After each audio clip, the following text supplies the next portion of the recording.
2022-ci il Honda Insight 1.5 mühərrikə təchiz olunmuş modeli gömrük və nömrə daxil olmaqla 19-23 min manat aralığında ölkəmizə gətirmək mümkündür.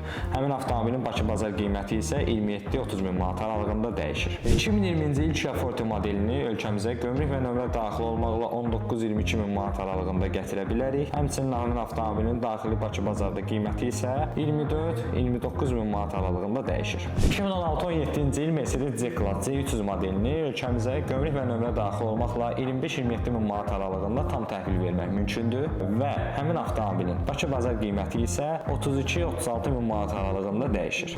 2018-ci il BMW C30 modelini isə ölkəmizə gömrük və nömrə daxil olmaqla 30-33 min manat aralığında gətirmək mümkündür. Həmin avtomobilin Bakı bazar qiyməti isə 38-45 min manat aralığında dəyişir. 2020-ci il Land Rover Defender modelini isə gömrük nömrə daxil olmaqla 45 min dollar civarında gətirməyimiz mümkündür. Həmin avtomobilin Bakı bazar qiyməti isə minimal olaraq 60 min dollardan başlayır. Gördüyünüz kimi Amerikadan auksion vasitəsilə avtomobil sifariş etmək minlərlə manat qənaət etmək deməkdir. Siz də bu modellərdən və ya istədiyiniz hər hansısa bir başqa modeli sifariş etmək istəyirsinizsə bizimlə əlaqə saxlaya bilərsiniz. Qarabağ Avto Import 7/24 sizin xidmətinizdədir.